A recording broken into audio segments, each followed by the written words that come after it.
Hey everybody, it is day 7 of my diary of an ex-alcoholic. And this is going to be really quick because quite frankly, I've got so much stuff that I need to do. And I have been doing so much stuff, which I missed a few days.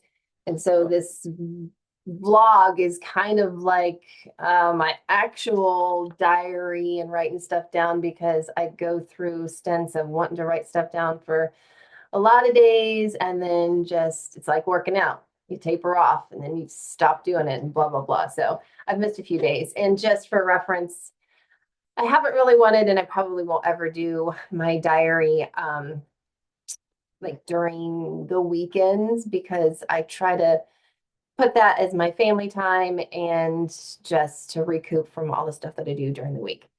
And so anyway, today is I I read something from like one of the first days that I went to Honey Lake back in 2020. This is from May the 25th of 2020. And before I say this one little sentence, um, it got me thinking about what my days are like, what they used to be like, and what they are like. And so, in the beginning, staying busy was something that I had to do. I had to retrain myself to not default to drinking or thinking of drinking. And oh my gosh, one of my counselors actually said if addicts got together and they used their time towards something positive and beneficial, we would all be like millionaires because you get, that's my dog, one of my dogs, you get very what's the word I'm looking for, creative when you want to try to be able to use your drug of choice. And of course, mine was alcohol. And we're talking, I had 4 to 5 different grocery stores, liquor stores that I would go to different days and times so they wouldn't pick up that, I was drinking on a day-to-day basis. And then being able to hide it and then actually kind of doing the alcohol calculation as far as, here's when I'm going to need it by, and when I have to get it by, and making sure, go ahead, send my husband out so I can drink at home in private, or I'll go somewhere, this, that, or the other, so I could go and swig a little bit. But yeah, we get very creative when we want to, drink and for our drug of choice.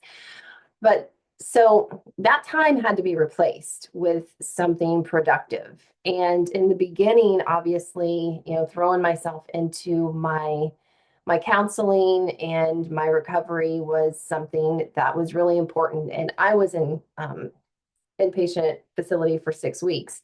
And I was really worried, as everybody was. And if you are going to be going on that journey, you will be very worried, fearful, a little bit hesitant about how your life's going to be when you come back home because everything's going to be different. You will probably be different, but you're going back into situations where nothing has really changed. And that's something that it's a learning curve, right?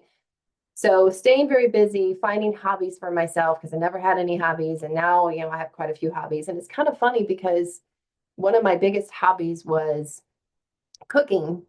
Like in the morning, I try to figure out, aside from drinking, what am I going to make for dinner? And just everything was based on alcohol and food. And it's crazy because I've kind of tapered off of the cooking because I've got so many other things that I'm doing now. And my poor family, um, you know, my chef stuff has kind of slacked off a little bit because I picked up other things that I really enjoy. Like I really enjoy. So what does my day look like? So I have 3 different jobs and it just kind of happened that way. I'm a realtor, I'm an insurance agent. I work aftercare at my son's school. Every now and again, maybe a couple days a month, I'm also doing special events for childcare at my church. And then volunteering, 1 to 2 Sundays every morning with little kids. And, by the time I come home from doing my jobs, I don't really have a whole lot of energy. Thus, why I haven't really done this for the past few days. but I love to read. I love to paint. I love to write things down, working on a book. I do some of that stupid stuff and just scroll through my phone, and because I just need to like turn off my brain sometimes. Um, but my day is completely full. And so by the time I go to bed at night, I feel like I have put in a lot of effort that day. And now it's kind of like just a pattern. I don't think about alcohol. And if I do, it's not in a bad way.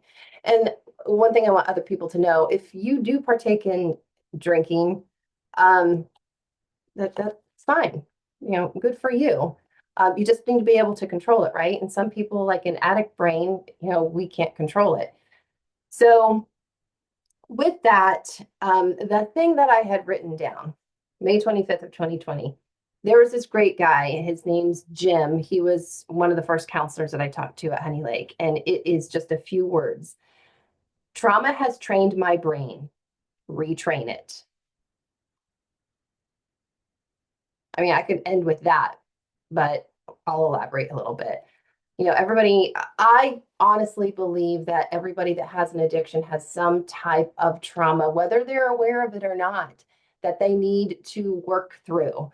Talking to somebody, holding it all in. There are some people that have been able to get through and be successful with their addiction by themselves.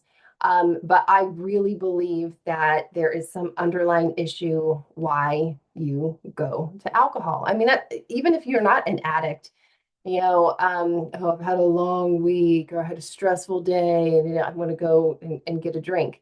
It's kind of funny that we train our brain to be able to give us that prize um, of drinking it up or whatever. That's fine. It's when that overtakes you and starts to filter into the other aspects of your life where it's going to be a problem. Um, so yeah, I had trauma and that affected my brain. It affected my life. It affected the people's lives around me. So I had to learn how to retrain my brain. And so some of those things that I've already mentioned, that's what I started to do. And um, I didn't think that I would have enough time to do certain things in my life when I was in my alcohol haze. And that's so not true. There are so many things that you can do during the day that you can't even imagine how fulfilling your life will be um, when you just put that bottle down. It's amazing. And I find that I have, even though I'm crazy with stuff, I find that I have more time to be able to focus on things that are really important to me and the people around me that I love. So, yeah, that's it. Trauma has trained my brain, retrain it. So our question for today is think about your trauma and how that has affected you, and what are some of the things that you need to do to retrain your brain so you can get healthy. And that's it for day 7. I'll see you guys later.